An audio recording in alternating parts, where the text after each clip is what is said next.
Ladies and gentlemen, it is your boy, Deluxe Man. Welcome to another live what was I going to say there? I don't know what I was going to say.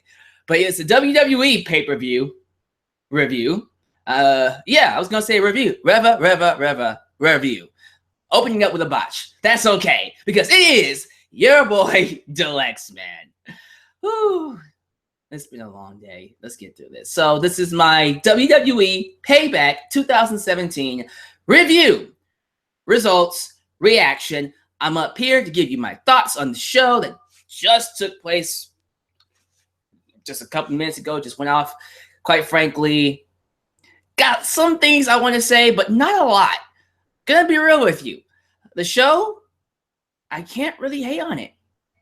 I thought the build-up sucked. I thought the stories going into it sucked.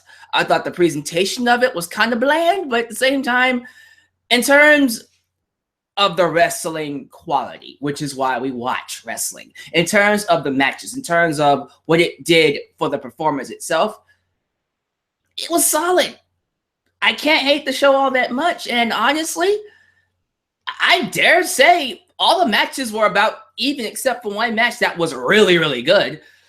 But all the matches, B-. And then the tag match was match of the night. I thought the tag match was great. Love the tag match. But everything else, about B-. Now, the House of Horrors match, we will talk about that. But in terms of the overall show, wrestling quality was actually pretty solid. And if you watched it, I'm pretty sure you left going, all right, I enjoyed it for the most part. I liked what I saw. And if you haven't watched it, trust me, you can watch it and be okay with it. It's not going to bother you. It's not going to make you go, oh, why did I waste my time? No, you'll sit through it and go, yeah, that was entertaining. Wasn't a bad show. And that basically is Payback in a nutshell. Now, going into deep detail with it, I'm going to go through each match, talk about the results of the matches, some segments that I saw, some issues that I had, the things that I liked, and just give you my overall review of the show. And if you want to, please give me your thoughts about Payback in the live chat, if you're here in the live chat, but also give me your thoughts about the show down below in the comments. If you haven't subscribed, please subscribe to your boy, Deluxe Man, as well as follow me on Twitter, DeluxeManVX1, and like me on Facebook at DeluxeManWorld. I think that's everything. Well, if you want to donate to my PayPal and then buy the t-shirt, but you can do all that. It's down below in the description box. Don't let me push that on you.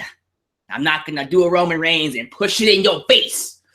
Although I can't really get mad at Roman tonight either. So, again, not a lot of bad things to say about Payback. But let's start off with what everybody's talking about. Let's start off with the match that's getting a ton of mixed reactions, and that's the House of Horrors match. I said in my preview that this match was going to be divided. You're either going to love it or you're going to hate it. There is no in between. There is no, it's okay, it was all right, or it was kind of underwhelming. No, you either loved it, oh, this was good, man. Heck yeah, I really enjoyed that. Or you just pretty much thought that was the shit. You thought it was absolutely terrible. You thought it was a waste of your time. This is not wrestling. What are we doing with this stuff? This is killing the wrestling business. You're going to be on either spectrum. You're not going to be in the middle. Some of you who are in the middle, I am surprised. But I doubt we'll get that many people who are just kind of like, it was all right. Nah. You either thought it was, okay, this is good, or you thought it was, nah, wasn't for me. In terms of how I feel about what they did with the House of Horrors, first, let's talk about it. We all kind of knew there was going to be this cinematic feel to it. There was going to be this Lucha Underground / Final Decay, Final Deletion, cinematic aspect to it. It was going to be taped. It was going to be filmed. And then there was going to be a match following it. We kind of knew that was going to be the case. I'll be real with you. When it comes to the fight at the house, when they went to this estate that Bray Wyatt owns, I have a question. How does Bray Wyatt own all these houses? Seriously, like, I see him own that compound. Now he owns this random crazy house. What other houses does he own? How much estate does this guy own? And how does he get all this estate? Where did he get it from? Did his dad, Mike Rotunda, aka RS, pay for it with our taxes? I don't know. I'm just curious how he owns all these houses. Did he build the houses? I don't know. I'm just curious. Whatever. So we had this fight happen, and there was no crowd noise and no commentary. At first, I didn't like that because, again, WWE doing that kind of stuff, it needs to have a sense of realism. I think about the Brian Pillman incident back in, I'm going back before some of you watched wrestling, but like in 1997, where Stone Cold Steve Austin went over to Brian Pillman's house and he broke in and he had a gun ready for him. I mean, that entire thing, sure, you can say it was taped or it was, I don't know, it wasn't taped. I think it was done live, whatever the case. But my thing is, I love that they had the crowd noises and the commentary happening over it. So you get a good idea that it's happening in real life. It feels real. It feels like it's happening now. I didn't get that sense with Bray Wyatt and Randy Orton. I felt like this is taped. I felt like this is a movie. It felt like it wasn't happening in real life. And I think that kind of took away from it. Lucha Underground can get away with that because their shows are taped and they can arrange it in a way where it flows continuity-wise. Here with Bray Wyatt and Randy Orton, they were acting like their fight took place during the show. But it was clear to me and to everybody else, this fight happened way before then. It took place before the actual show. And it took you out of it just a little bit. Now, some positives I will say. Here's a positive. I thought the acting of both Bray Wyatt and Randy Orton was pretty good. I thought they sold the atmosphere very well. I thought the music really helped. I thought in terms of it being a cinematic presentation, it was done fine. It was, when we look at it as a cinematic fight as it is, it was fine. I'll be real with you. I turned my lights off and I watched it. And I enjoyed it. I enjoyed it for what it was in a vacuum. By itself, it was fine. I like the fights. I like seeing them sell. I like seeing them, do these crazy stuff with Bray Wyatt throwing a refrigerator on top of Randy Orton, which was crazy. I just thought it was cool. I like the mind games with the creepy dolls hanging from the ceiling, Bray Wyatt coming out of nowhere, using the weapons, the frying pans and all that. So again, the fight was fine. It's just the continuity of it flowing into the show. That's what I had an issue with. It didn't fit. And I think the crowd here in San Jose, they were just kind of like, they were indifferent to it because they knew it wasn't real. And even if they know it's not real, which they know wrestling's not real at this point, they had to. I think the fact that it didn't even flow well into the show just kind of took them out of it. So the fact that it got booed, I'm not surprised by it. I'm not even upset that it got booed. I just think WWE should have done a better job of making it flow with the rest of the show. And when it comes to what happened at the arena, when it comes to the fight concluding at the arena, inside the ring, my one main issue is Randy Orton teleporting. Okay, the last time we saw Randy Orton, the refrigerator was on top of him. And then all of a sudden, Bray Wyatt is driving a limousine back, and then he's selling the beatdown, and some people were complaining about that. Like, why is he selling that beatdown? He's had plenty of time to recover. Not that much time took place between the beatdown and then what happened inside the arena. But again, I understand why people feel like he should be okay, because the continuity aspect of it didn't flow very well, and it kind of felt like this took place before the show. But it was supposed to be happening at the show. Regardless, his selling was fine. I wasn't upset about that. What upset me was when Bray Wyatt goes into the ring and the lights go on, there's Randy Orton. He teleported. What the hell? Now look, Bray Wyatt teleporting, fine. That makes sense. If Randy Orton threw the refrigerator on top of Bray Wyatt, got back to the arena, and then Bray Wyatt showed up, okay, we would believe that because Bray Wyatt has been doing that since he showed up in WWE. But Randy Orton doing it, I'm just kind of like, sir, what the hell? Now, I do want to say this. I do like the idea that maybe Randy Orton got inside the car while Bray wasn't looking. I actually said this on Twitter. I said on Twitter, like how Undertaker kidnapped Stephanie McMahon in 1999. Where to, Stephanie? I was kind of hoping Randy Orton would do that. Like when Bray Wyatt got back to the arena, Randy Orton pops out, where to, Bray? Or while he's driving him, where to, Bray? You know, something like that. That's what I was expecting. We never had that. But that aspect of it was kind of weird. People were upset that Jinder Mahal's lackeys and Jinder Mahal interfered and cost Randy Orton the match. I can understand that. I'm not too upset about that, though, because when you really think about it, you should have expected that to happen. I'm not surprised that it happened. I'm just, in the grand scheme of things, when it comes to House of Horrors, no harm was done, but nothing was advanced. That's House of Horrors. Nobody looked weak. Nobody looked strong. It just happened. It all happened in a vacuum. And I just kind of feel like overall, you can say it was a waste of time, and I'll go, yeah, it kind of was, because nobody benefited from this. Yes, Bray Wyatt won. Thankfully, he won his own creation.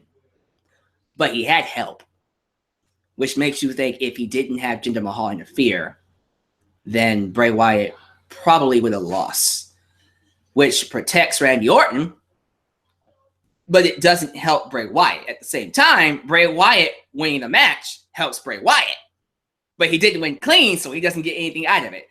Again, to me, the one that benefited from all of this, honestly, was Jinder Mahal. Jinder Mahal came out looking a lot stronger than both men did. Quite frankly, I feel like if anybody benefited from this match, it was Jinder Mahal. Because Bray Wyatt and Randy Orton, they weren't hurt by it, but they didn't benefit from it. So that's why I'm giving this match a dud. I'm not going to give it a grade. First off, it wasn't a match. It can't be considered a match, and I can't really judge it as a match because there were aspects about it that didn't make it a match. I'm sorry, I can't give it a grade, so it's a dud. And like I said, nobody benefited from it. Randy Orton, yeah, he lost the match, but he lost it because of Jinder Mahal, so he's protected. Bray Wyatt, yeah, he won the match, but he had help. So nobody came out smelling like roses. Nothing happened. Matter of fact, I dare say this match should have basically been scrapped because it's almost like it never happened. To me, you can just say, okay, Bray Wyatt won the feud, sure. But at the same time, what did he get out of it? He was at Raw. He's on Raw now. I'll say this, though. When it comes to Bray Wyatt and Randy Orton's feud, and this is what I want to say before I move on, I'm kind of glad it's over with. I feel like following the Wyatt family compound being burned down, awesome segment. This feud has fallen off. It fell off and it never recovered. And I think the WrestleMania 33 match, which was very underwhelming, yeah, that just really took me out of it. So it doesn't matter how it ended because nobody was going to get much out of this. So Bray Wyatt beats Randy Orton. He comes out, I guess, the victor of the feud, I suppose. But he's on Raw now, so it doesn't matter. And Randy Orton moves on to Jinder Mahal. So, yeah, that's my thoughts on the House of Horrors match. We'll see how you guys feel about it. When I ask you, you know what? Screw it. Let's go to a live chat. How do you guys feel about the House of Horrors match? Let's go straight to it. Because that's basically what people are going to come hear my thoughts on anyways. The House of Horrors match. And, of course, Roman Reigns getting his ass kicked by Braun Strowman, which is always great. But I want to get your thoughts. How did you feel about it? And even looking at this live chat, I am getting the response I thought I would get. People are saying that it was bad. People are saying that it was too cheesy for their liking. And people are saying it was good. Some people enjoyed it. Some people thought it was great. We got one person being an a-hole and saying it was okay. Sure. All right. Pick a side. Did you like it or did you not like it?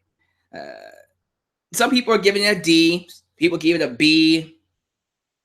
People are saying they enjoyed it. They thought it was strange, but they liked it. I mean, that works. can see why you thought it was strange, because it was kind of out there. So yeah, mixed bag. Mixed bag. You either thought it was stupid or you thought it was good. So there you go. That's my thoughts on House of Horrors. Let's get to the rest of this match. The rest of this, not match to the match. Rest of the match. Let's get to the rest of the show. Excuse me. All right. Pre-show, Enzo and Cass beat the Club. The match was decent, but who cares? And then Finn Balor did an interview segment with The Miz. Miz TV on the pre-show. Great, because yeah, we bring Miz to Raw and we stick him on the pre-show. And some of you are going, well, he just got there. But they established a feud with him and Dean Ambrose immediately. So they could have easily done an IC championship match on the show. Easily. But whatever. Whatevs, right? What do I know? Doesn't really matter because the show's over with. Nothing to complain about. Let's get to the actual show. We kick off things with the United States Championship. The face of America, Kevin Owens versus Chris Jericho. First off, solid match. I thought this match was better than the WrestleMania match. Yeah, I really enjoyed this match. I thought it was a step above what they did at WrestleMania. I thought both men went out there and, the crowd was hot. San Jose, awesome crowd. I should have said that first. But if you were at the show and you're watching me, thank you for being a great crowd. Love San Jose. But the crowd really played into this match, and both men fed out the crowd and delivered. The ending, though, Chris Jericho beats Kevin Owens with the walls of Jericho and makes him tap out. And Chris Jericho is now a two-time United States champion. And initially, I was pissed off because, understand this, there were a lot of things I didn't like about that. It was the fact that, okay, we already derailed Kevin Owens. He just won the belt. He's already starting the Face of America gimmick. And then immediately he loses the championship at Payback. What the hell? What's that all about? You wonder why heels in WWE have a hard time doing stuff, have a hard time getting over as heels. Because when they get heat, they immediately lose it. We don't cultivate it. We don't build on it. We have it and then snuff it out before it has any chance to benefit anybody. So that irritated me. I assumed, based off of what I saw on WWE.com, that the loser of this match would go to Raw, and the winner, the United States champion, would go to SmackDown. That's what I thought. Apparently, the winner, the winner didn't really matter because Chris Jericho was the one that benefited from it. If Chris Jericho won, he would go to SmackDown. If Kevin Owens won, nothing would happen. Chris Jericho would stay on Raw and he would go do the Fozzy tour.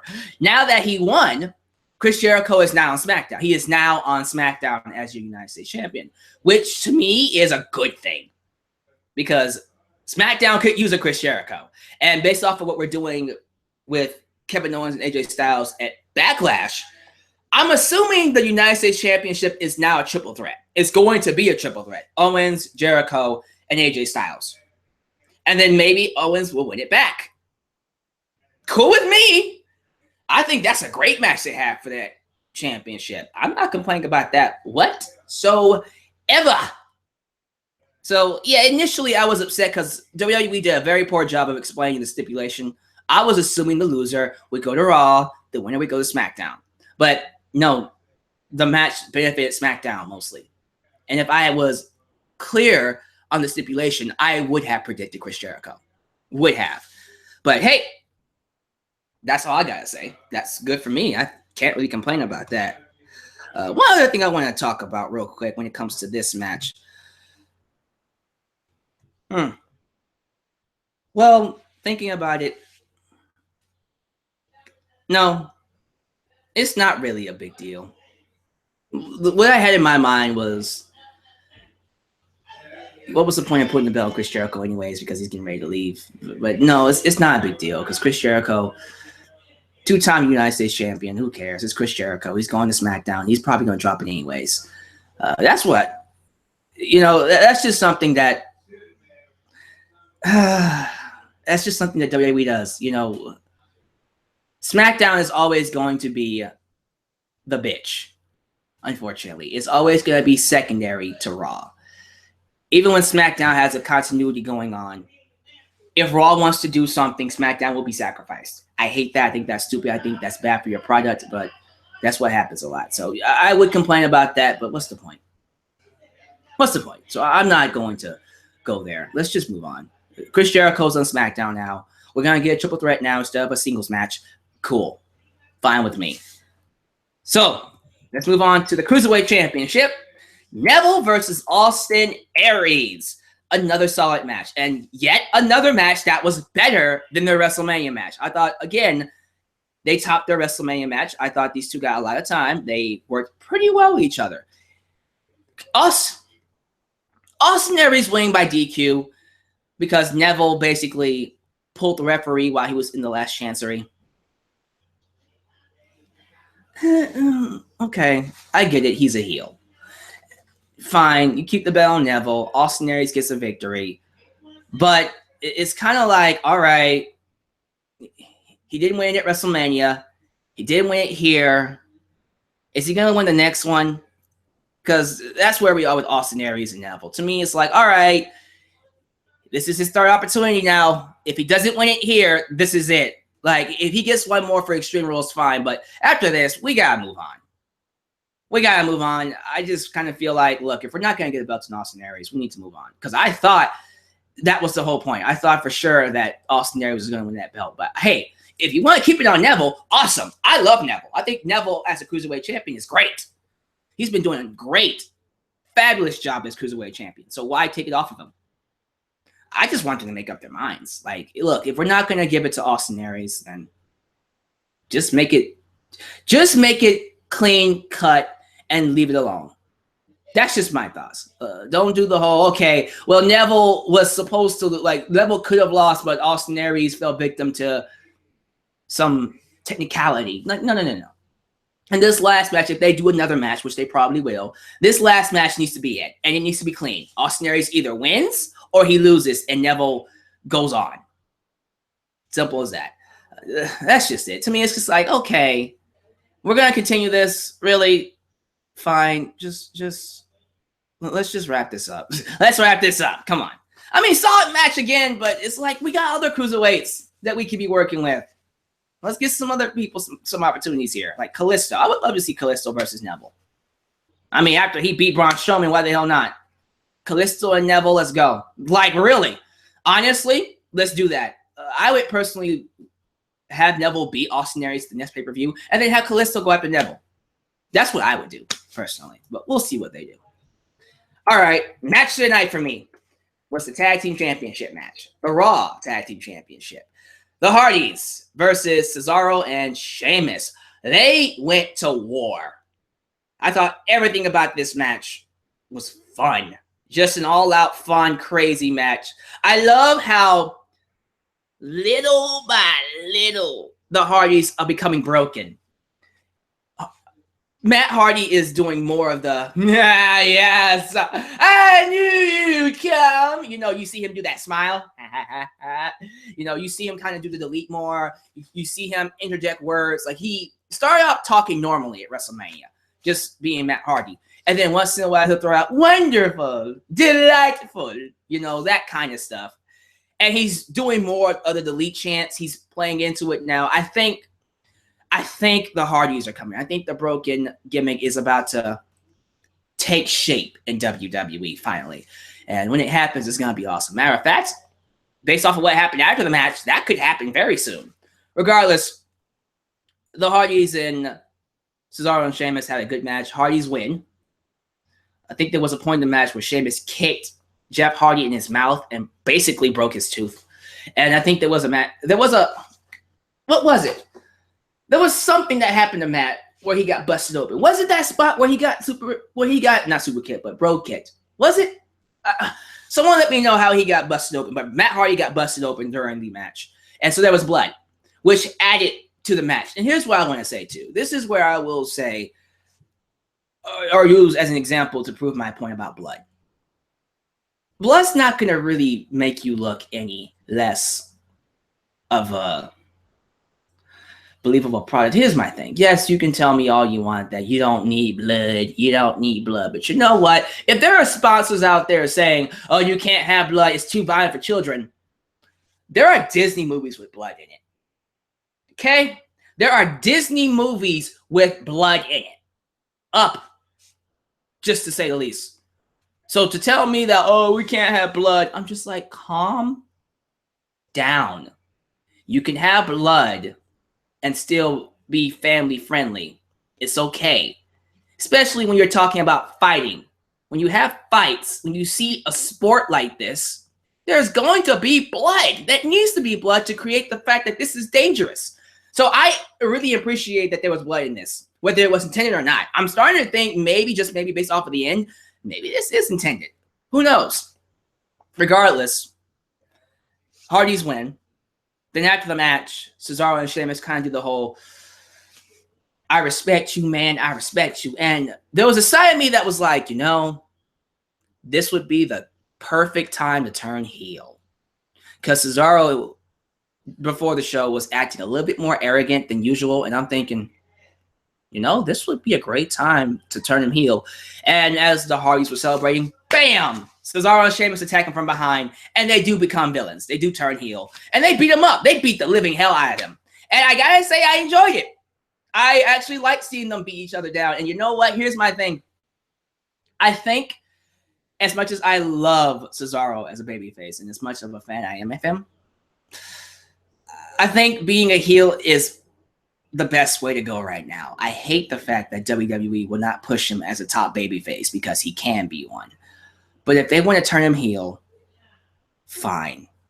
If being a heel is what's going to get him opportunities, if being a heel is what's going to get him a chance at a championship, a world championship, for Christ's sake, one title shot. One title shot. He hasn't gotten one title shot. Not one world championship title shot. Yeah, he was in the tournament, but an actual title match. One. Just one. If he can just get one world championship match, fine. Turn him heel. I don't care. Quite frankly, I think Sheamus works better as a heel. And I think, you know, watching them beat down the Hardys, it was entertaining. So I can't really hate on this. Maybe they should have been heel all along. Maybe we should have done the thing where Sheamus corrupted Cesaro, who was a babyface, and in turn turned him into a heel. Maybe we could have done that more. Like, I don't mind the heel turn.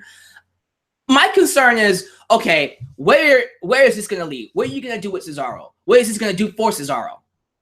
Is it going to lead to him getting a title shot down the line? That's my question. And if the answer is yes, fine. Go full-fledged heel with them. Have him go out there and get the most heat possible. All I'm asking is don't turn him into a joke. One of my biggest fears right now is that we're going to turn Cesaro and Sheamus into anti-Americans. We hate America, blah, blah, blah, blah, blah. No. Just make them a sawn-off tag team. Make them that tag team that people are scared of. You know, the whole story with Cesaro and Sheamus is that when they weren't working together, they were losing. They were not getting anything done. But now that they're a unit and they're on the same page, they're unstoppable. Okay.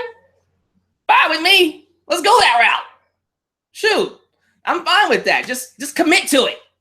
And let it lead to something for Cesaro. That's all I'm asking, man. Let it lead to something for Cesaro. I don't give a damn about Sheamus. I care about what this does for Cesaro. Okay? So let's see what happens with it.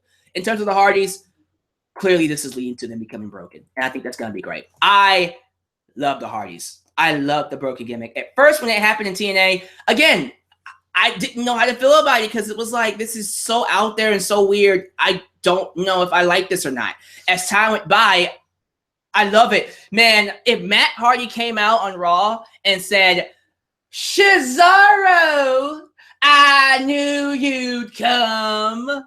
Brother Nero, I release your restrictions. You may now satisfy your evil needs. Brother Nero. And then you see freaking Rebby Sky come on the piano. I fade away and classify myself as obsolete. You said it. I know you said it. Man, let's go full flash with it.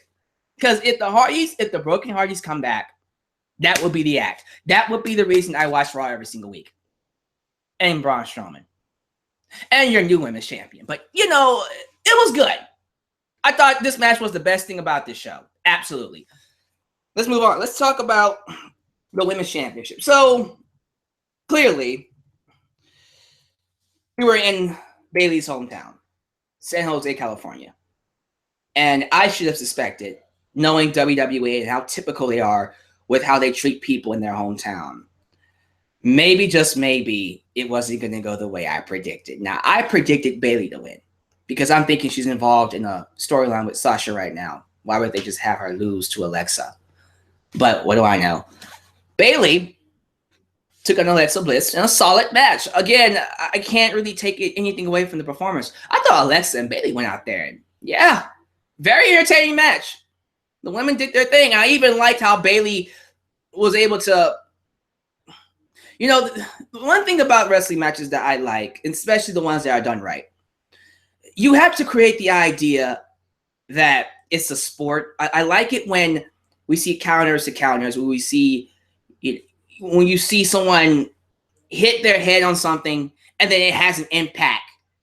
It impacts the finish of the match. And when we see Alexa Bliss throw Bayley into the turnbuckle and she hits her head on it, I like how Bayley sold it because it's like, oh, wow. All right, so this is a big, big moment. And then Alexa Bliss beats her with a DDT. Again, it has an impact on the finish. Alexa Bliss beat her with a DDT because she hit her head on the post, and then she wins the championship. Alexa Bliss is now your new Raw Women's Champion, and she is the first woman, period, to win both the Raw and SmackDown Women's Championships, which is great.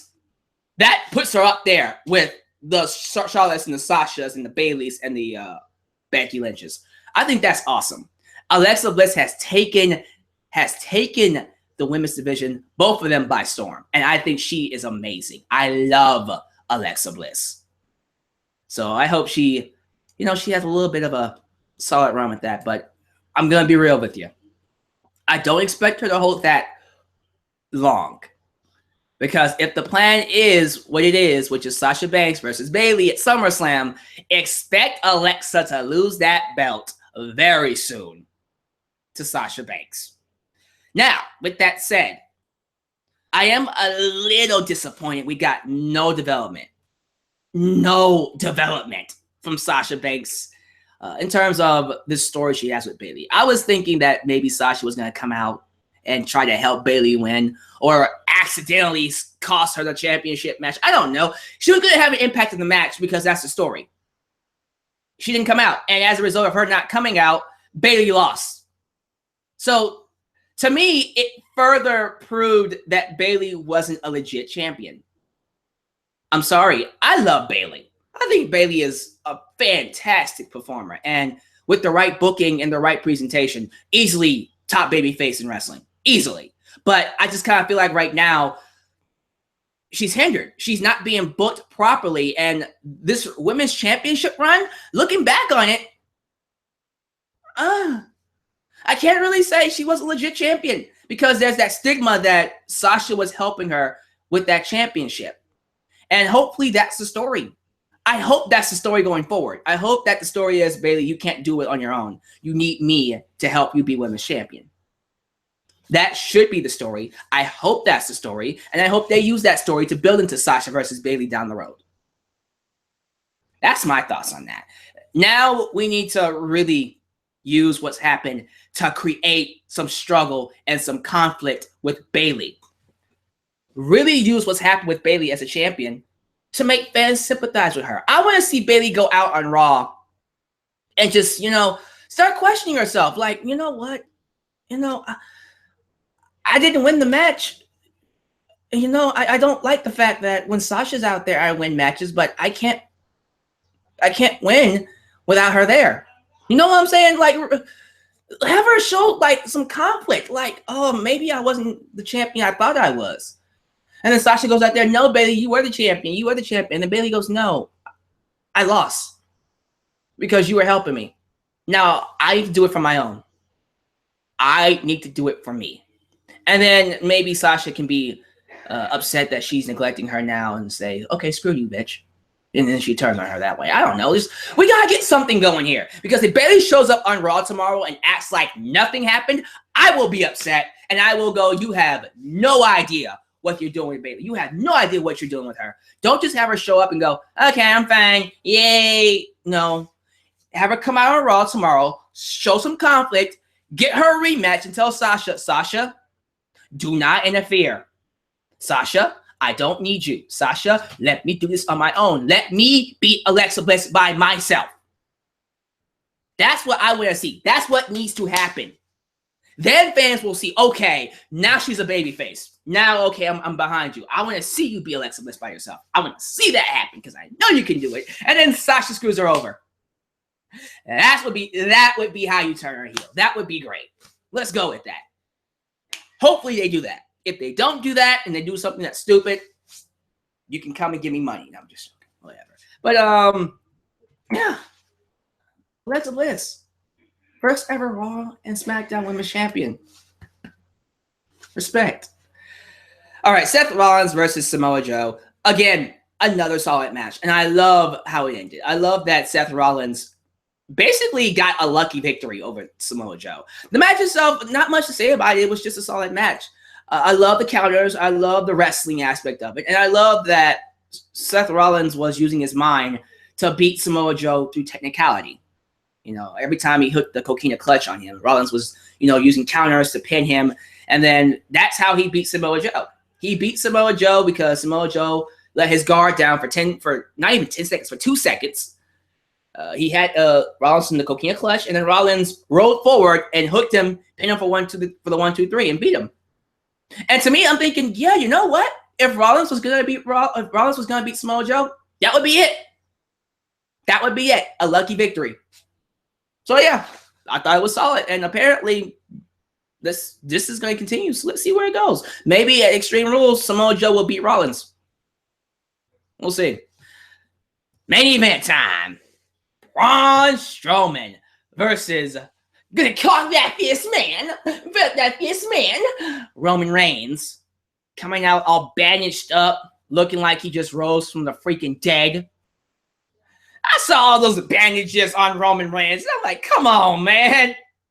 Come on, man. You shouldn't even be walking. Like, how the hell are you even walking? Like, all these bandages on his chest, over his shoulder. You take off his clothes, it's probably on his legs and shit. It's like, come on, man. How the hell are you wrestling right now? But basically, the match went exactly how I thought it was going to go. And I'm happy it went exactly how I thought it was going to go. Roman was going to get some offense. Honestly, he got a little too much. There was a spot where he hit the spear.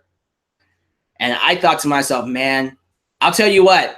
When Roman hit that spear on Braun Strowman, and he pinned him, and he kicked out, I tweeted immediately following that saying, if Roman Reigns, an injured Roman Reigns, beats a 100% Braun Strowman clean, something would have been broken. I would have punched that wall right there. I don't know. Something would have happened. Because that would have been BS. That would have been stupid. But luckily, WWE did the right thing. They had a story. Braun Strowman is a monster. Destroyed Roman Reigns after he took out Taker. Injured him. Weakened him. Capitalized on that here at Payback. Got the victory over him. And I guess we're off to Brock Lesnar. And I will say this too. I love the beatdown afterwards. I love that after he beat Roman Reigns, he beat him up again. He beat his ass again.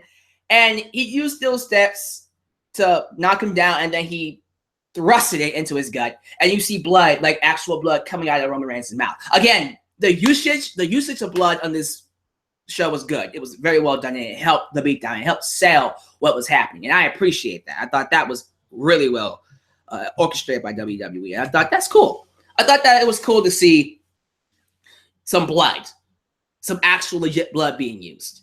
And for me, blood, it really does help. You don't have to use it all the time. Like blood in excess. Excessive blood is a bit much. I can see how that can piss off sponsors. But blood here and there, Like, 1 week we have blood, and then 3 weeks later we have some more blood. Whatever. Like, once a month, it's not going to hurt you. Especially if you use it in a way that makes sense. And if the sponsors you have are so picky that you can't use blood for anything, they need to go ahead and go. Like, you don't need that at this point. I mean, you've made enough money. You can lose a sponsor. I'm just saying.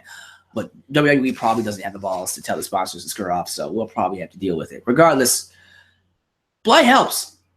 And seeing Roman Reigns, you know, kind of wobble back to the backstage after the beatdown, blood down his face, Strowman standing tall. And then, of course, on Talking Smack, apparently, we see Roman Reigns go to the ambulance. And then Braun Strowman, I'm not finished with you! That's gotta be a t-shirt. Gotta be a t-shirt now. That's a t-shirt. Make it a t-shirt. You know what? That should be a catchphrase. I'm not finished with you! Love it. I love it, man. I think that's awesome. That needs to be a freaking t-shirt. It needs to be a freaking t-shirt. Seriously. That's great. That's great. I love that. I think overall, Braun Strowman, his booking has been great. His booking so far following WrestleMania has been top-notch. Top freaking notch. So let's see what happens. Apparently, I heard rumors that we're going to do one more match with him and Roman Reigns at Extreme Rules. Don't. Look, Braun won. He won. Let's not give Roman his win back. Can we stop it here? Like, Braun won. Let him go on to fight Brock Lesnar now. But I guess we have to do one more because Extreme Rules before. Ha! Great Balls of Fire! That is actually a name. I cannot believe that, goodness gracious, Great Balls of Fire is a pay-per-view name. But before Braun Strowman before he fights Brock Lesnar at the balls, the flaming balls, we have one more pay-per-view. So we'll probably do an ambulance match between Roman Reigns and Braun Strowman, and Braun Strowman will finally beat Roman Reigns, and then he'll go on to fight Brock Lesnar. And a lot of you are just kind of going, all right, he'll fight Brock Lesnar, and he'll probably lose to him. Look, this is how it works. Braun Strowman will beat Roman Reigns. He'll then go on to fight Brock Lesnar, and then lose to Brock Lesnar, and then Roman Reigns will beat Brock Lesnar. So we're not necessarily feeding Braun Strowman to Roman Reigns, but in a roundabout way, we're going to be feeding him to Roman Reigns because that's how WWE does things. Hey, that's just how it is. Here's my thing. Braun Strowman is getting a push. He's making the most out of it, and we're creating a star. That's what I want. Why complain? Braun Strowman, to me, is one of the best parts of Raw, so I'm happy. Solid show. So thank you guys for watching. Give me your thoughts about this down below in the comments. Let me go to the live chat. I'm going to read some thoughts here in the live chat. And then I'm going to go ahead and get out of here because I do want to get your thoughts on all of this. How did you feel about the show? Give me your grades. Give me your grades for WWE Payback 2017. Give me your grades for it. So far, everybody agrees. Some C+, B-, B, C+. I mean, lots of B's. A lot of B's, by the way. I got to say, man. Like, people were telling me that Cesaro got a title shot back in Money in the Bank. Oh, right. He was in the Money in the Bank match. Okay, so he had one. That was 3 years ago. That's ridiculous. That's still ridiculous. One title shot. Whatever. But, yeah. Getting back to the grades here. B, A-, B+. Some people really like the show. A-, B, B, B, B-, A. All right, people actually like the show. Not bad, guys. But thank you. Thank you guys for tuning in to my show. Again, subscribe, like me on Facebook at DeluxeManWorld. Follow me on Twitter at DeluxeManVX1. Donate to my PayPal and all of that. Thank you guys for watching. I love you. I'll see you. We'll see what happens tomorrow night on Raw. I'm not saying I'm going to do a review because, quite frankly, I don't like reviewing Raw. But if anything crazy happens, I might come up here and say something. But if not, I will see you Tuesday for my SmackDown review, and I will see you Wednesday for my NXT review. Look for a fan interaction video tomorrow. We'll see what I can do, but we'll see. We'll see what happens here. But thank you guys for watching. I'm out of here. This is your boy, Deluxe Man, signing off in Deluxe Man's world. Peace out.